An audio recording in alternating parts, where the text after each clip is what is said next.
ఢిల్లీలో ఎర్రకోట వద్ద జరిగిన కారు బాంబు బ్లాస్ట్ వెనుక చాలా సుదీర్ఘ ప్రణాళిక ఉన్నట్టుగా తెలుస్తోంది. ఢిల్లీలో భయోత్పాతం సృష్టించి సామాన్య ప్రజల్లో గందరగోళం రేపే దుష్ట ఆలోచన ఒకటైతే కేంద్ర సర్కార్ అన్ని విధాలా ఫెయిల్ అయిందని చెప్పడం మరో ఎత్తుగడగా తెర మీదకు వస్తోంది. ఈ నేపథ్యంలో అసలు మన ఇంటెలిజెన్స్ వ్యవస్థ ఎంత పటిష్టంగా ఉంది, భద్రతా దళాలు ఎంత అప్రమత్తంగా ఉన్నాయనేది కూడా ఓసారి గుర్తు చేసుకోవాల్సిన పరిస్థితి ఏర్పడింది. ఎందుకంటే ఒక్క నెల రోజుల వ్యవధిలో మన ఇంటెలిజెన్స్ బృందాలు 8 భారీ కుట్రలు పకనం చేస్తాయి. వారే కనుక నిద్రపోతుంటే ఎన్ని పేలుళ్ళు ఎంత స్వల్ప వ్యవధిలో జరిగి ఉండేవో అర్థం చేసుకోవాల్సిందే. ఇక్కడ మనం మరో మాట కూడా చెప్పుకోవాలి. వారి టార్గెట్ మొత్తం ఢిల్లీనే అనేది గుర్తించాలి. ఢిల్లీ దాని చుట్టుపక్కల ప్రదేశాల్లో ఎక్కువగా ఈ కుట్రలు భగ్నం కావటం గమనించాల్సిన అంశం.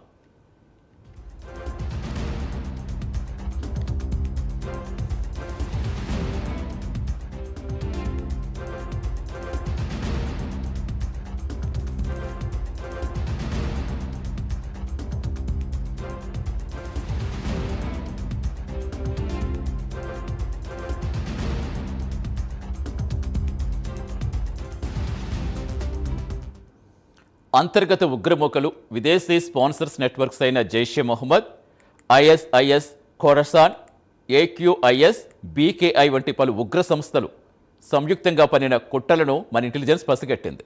కుట్రలు భగ్నం చేయడంలో ఎంహెచ్ఏ, ఏటీఎస్, స్థానిక పోలీసులు సమన్వయంతో చేసిన ఆపరేషన్స్ ఫలితంగా ఇదంతా జరిగిందని గమనించాలి. ఢిల్లీలో భారీ పేలుడు జరిగిన రోజే హర్యానాలో ఫరీదాబాద్లో 2900 కిలోల పేలుడు పదార్థాలు స్వాధీనం చేసుకున్నారు.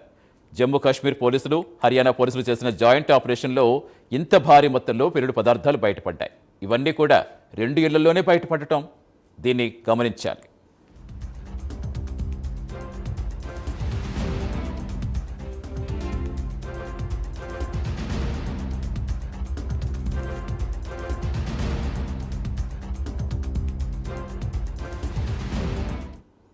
Ammonium nitrate, potassium nitrate, sulphur, IED వంటి తయారీ పదార్థాలు కూడా ఉగ్రమూకల నుంచి స్వాధీనం చేసుకున్నారు.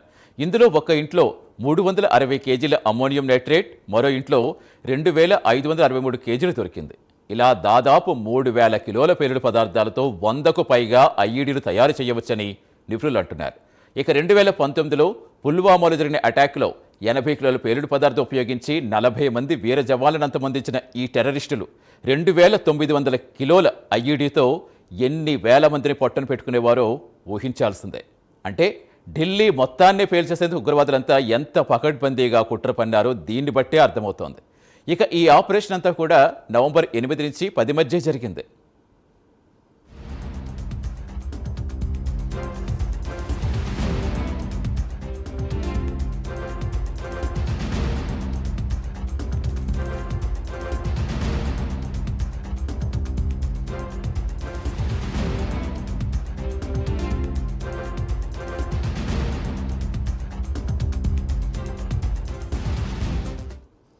కుట్ర భగ్నమైంది కాబట్టే ఆ ప్రెస్టేషన్తో ఎప్పుడో చాటుమాటుగా పేలులకు పాల్పడాలనే కుట్రను కాస్త వెంటనే అమలు చేస్తారని, వీలైనంత త్వరగా భారీ నష్టం కలిగించడమే అజెండాగా ఈ కుట్ర అమలైనట్టుగా అంచనా వేస్తున్నారు. నవంబర్ 9న గుజరాత్, యూపీ జాయింట్ ఆపరేషన్లో ఐఎస్ఐఎస్ కే మాడ్యూల్ కుట్ర భగ్నమైంది. ఇక నవంబర్ 7న రాజస్థాన్లో టీటీపీ లింక్డ్ మత బోధకుడిని చేశారు. అంతకుముందు అక్టోబర్ 28న పూణేలో ఏక్యూఐఎస్కు చెందిన ఒక టెక్కీని అరెస్ట్ చేశారు. ఇక అక్టోబర్ 24న ఢిల్లీలో ఐఎస్ఐఎస్ ప్రేరేపిత ఆన్లైన్ మాడ్యూల్ కుట్రను కూడా ఛేదించారు. ఇక అక్టోబర్ 15న పంజాబ్లో drone arms and drug network భగ్నం చేశారు. అక్టోబర్ 11న జైషే మొహమ్మద్కు చెందిన రాడికలైజేషన్ ఫండింగ్ మాడ్యూల్ కూడా బహిర్గతం చేశారు. అక్టోబర్ 9న జలంధర్లో ఐఎస్ఐ ప్రేరేపిత బీకేఐ పేలుడు కుట్ర కూడా అడ్డుకోగలిగారు. ఇవన్నీ కూడా ఉగ్ర కుట్రలకు మన వాళ్ళు ఇచ్చిన ధీటైన సమాధానంగా చూడాలి.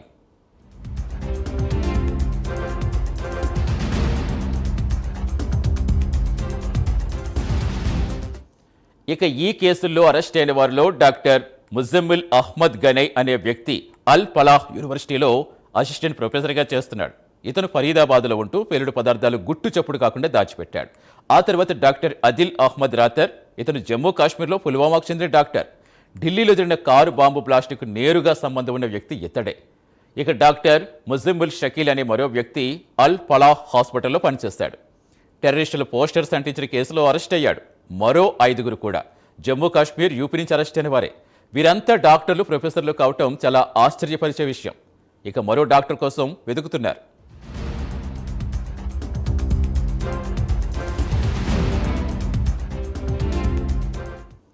వీరి దగ్గర నుంచే పిస్టళ్లు, దాదాపు 100 రౌండ్ల బుల్లెట్లు, టైమర్లు, డిటోనేటర్లు, వైర్లు, 20 సూట్ కేసులు, ఇతర మారణాయుధాలు స్వాధీనం చేసుకున్నారు.